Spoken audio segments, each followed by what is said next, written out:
focus on the statement, "It is finished," and the Old Testament statement, "He has done it." They came together on the cross. So, starting with Matthew 27, from noon until 3, the darkness came over all the land. There are records in China at the same time, records apart from Judaism, noticing a 3-hour unexplainable darkness in China itself at this time. And so this darkness came over the land. About 3 in the afternoon, Jesus cried out in a loud voice, "Eli, Eli, lama sabachthani." It is somewhat close to Hebrew. "Eli, Eli, lama sabachthani," which means, my God, why have you forsaken me?" Now, Jesus had never referred to the Father as God. He spoke of him to the Jews as El, God, but he didn't refer to him as God when he spoke to God. He had always referred to him as Ab, Father, Abba, Father. And so now he's saying, I'm entering into this time where my Father has become not my Father, but my God. There's a distance now between us, and I have been forsaken at this moment, so that throughout your life you can cry out, my Father, why have you so accepted me?" And so there was a great exchange on the cross. Now the word Eli, Eli, El is God in the Hebrew. The E at the end, Eli, is the pronoun form of it. So, my God, why have you forsaken me? This was taken from Psalm 22. And in it, it's quoted, the very start of the chapter is, my God, why have you forsaken me?" Now, I don't know if Jesus was on the cross thinking of Psalm 22, or simply Psalm 22 projecting ahead was thinking of Jesus on the cross. Which came first, I don't know. But he goes on to say in Psalm 22, in context, "Why are you so far from saving me, so far from my cries of anguish?" Now, Jesus was in this position of, for the first time in all of his existence, which was through eternity past, he was at a point where the Father and him were separated. And now he was far from being saved. And he was not only far from being saved, but far from being heard, so that God would be close to us to save us and close to hear us. Have you ever felt in the moment of anguish, in your cries of anguish, that God was far from saving you and far from hearing you? Well, I want to tell you that it's absolutely not true. Jesus wanted to make it clear on the cross that I am experiencing distance from the Father now. He was saying that out loud so that we could hear it for our sakes, so that we could understand that we are not distant from God now, that he is close to us when we cry out in anguish and close to saving us. And then he goes on saying, "I'm a worm and not a man, a reproach of men and despised by the people." So he's saying, I'm a worm now and not a man. He's saying that because he has made us men and no longer worms. We're not grasshoppers, as they said in the book of Exodus. We are not worms. God has made us men and women in Jesus Christ. And a reproach, a shame or disgrace, and despised by people. A reproach is what you are. Despised is a verb, the way people react to you. Have you ever been both? Have you ever been a reproach? You become a shame to people. You become a disgrace to people, and people act that way toward you. They despise you. Now, Jesus took this so that, and isn't this good of God, that not only is our sin removed before him, but he has removed from us our reproach and our shame in front of people. The people despising us. Now, if you have some people that are just entrenched in condemnation and judgment, don't worry. God's got a whole new world of people out there that will not despise you.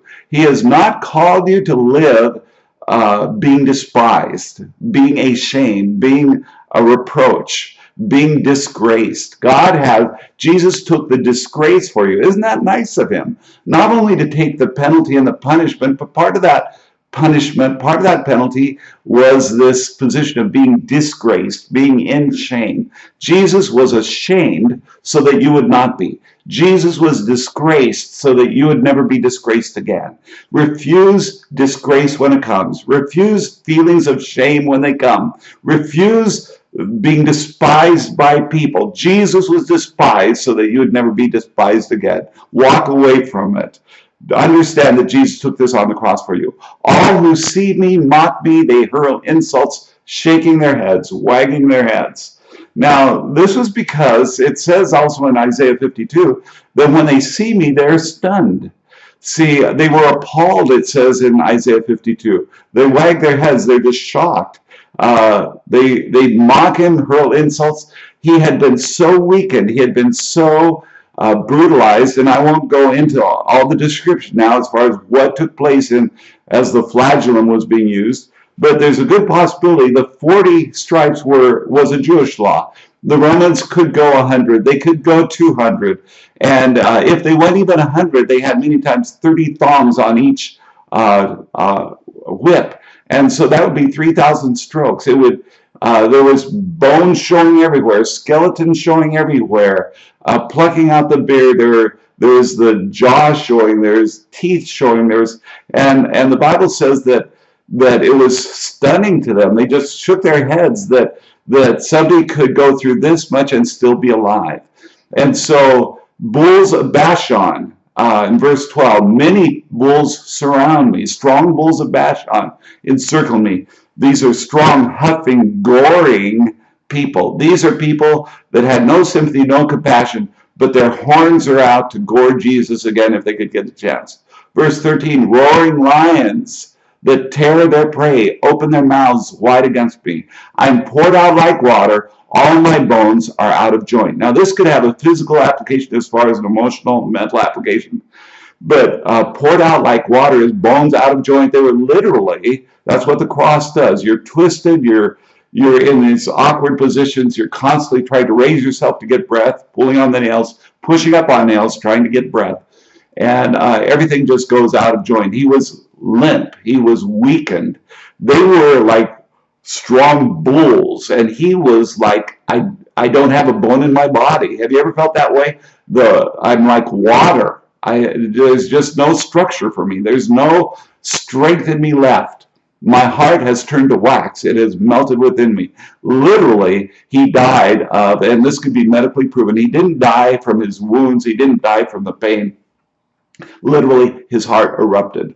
Literally, serum began moving into the cardiac sac while he was on the cross, filling it up. And the sac around his heart got filled with serum, and it was trying to pump this sludge through his body, and it just wasn't getting done.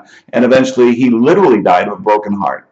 My mouth is dried up like a potsherd, and the potsherd is literally, it means a fragment of a piece of a clay jar, a broken piece of jar. Now, that's a weird kind of analogy there. Why would my mouth be dried up like a broken piece of a clay jar, and my tongue sticks to the roof of my mouth? You laid me in the dust of death. Now, let me give it a figurative angle here. My mouth is dried up like a potsherd. It used to pour out. It used to fill people. But at this moment, being in this literally God-forsaken moment, I have nothing in my mouth. It's a broken piece of pottery, and it's dry in there. There's nothing to give anybody. For once in his life, he had nothing out of his mouth. The one that created the universe by his mouth had nothing in his mouth to give. And my tongue sticks to the roof of my mouth, nothing to say. You lay me in the dust of death, because the dust of death is our lot. Adam, from death you come, from dust you come, to dust you go. And Jesus said, I'm going to dust. I'm being laid in the dust of death. Dogs surround me. A pack of villains encircles me. They pierce my hands and my feet. Isn't this an amazing prophecy by David in the book of Psalms? All my bones are on display. See, when the whipping went on, it just opened him up. Internal organs could be seen. Bones could be seen. The rib cage could be seen. People stare and gloat over me. No sympathy there, no compassion there.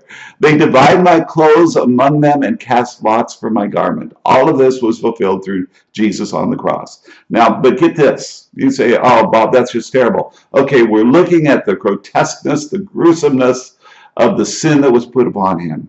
But look at the results. Look at the consequence in verse 26. The poor will eat and be satisfied. Now, in context, this is the closing thoughts of this chapter that so clearly define his death on the cross. The poor will eat and be satisfied. He was preparing a Passover meal. We are saved by a meal. We are healed by a meal. We come out of Egypt with hands laden full of gold and silver by a meal, not by our morality, not by our good name, not by our work, but by a meal. We come out of slavery into freedom, and we come out prosperous, we come out successful, we come out blessed. It's by a meal. We eat the meal of the Passover lamb. When we eat that meal, we honor Christ's sacrifice. When we don't eat that meal, we dishonor his sacrifice. If you're in a moment of sin, remember to eat the meal. Remember the righteousness that was the meal that Jesus bought you. When you're in a moment of poverty, remember the meal, the gold and silver that Jesus bought you. Eat the meal then. When you're in sickness, remember the meal that Jesus became for you. He bought you your health. That's the meal that you eat. You honor him when you eat the meal. When you endure condemnation, don't think that you're humble because you're paying a price. You're trying to pay a price that Jesus paid. This dishonors Jesus. You're trying to carry sins that Jesus carried. When Judah killed himself on the cross, he was trying to solve his own problems. This was the epitome of pride. This is the epitome of human boastfulness, is I will not wait for that man dying on the tree across town. I will die on this tree over here. I will take care of my sin problem myself. Friend, give up on your own sin problem. Leave it to Jesus on the cross, and you will give him honor. You insult him when you carry guilt. You're saying he didn't carry it well enough. He didn't do a good enough job. Believe that he did a good enough job. Give him honor and remove condemnation from your mind and your heart forever. The poor will eat and be satisfied. All the rich of the earth will feast and worship. All who go down to the dust will kneel before him, those who cannot keep themselves alive. We could not keep ourselves alive. The only one that could keep himself alive was Jesus, and he would not. We could not, and he would not. And then verse 30, posterity will serve him. Prophesying toward our time, future generations, talking about now, this age, will be told about the Lord. They will proclaim his righteousness. Folks, this is happening in our day. They will proclaim his righteousness. This is Christ on the cross, declaring to a people yet unborn, he has done it. On the cross, it is finished. He has done it. This verse in the Hebrew language, done, the verb has no object to it. In other words, the he has been added. It would be equivalent, it would be the same to say it is finished. It's the same in the Hebrew. Hebrew language. He has done it. Posterity serves him. Future generations are being told about him. They will proclaim not their own righteousness. They will finally, after generation, come to the point where they begin to declare the righteousness of Jesus himself, declaring to a generation unborn, Jesus has done it. You don't have to. Jesus did. Are we blessed or what? Sorry for crying in front of you like this. I'm a little embarrassed. God bless you all. Bye.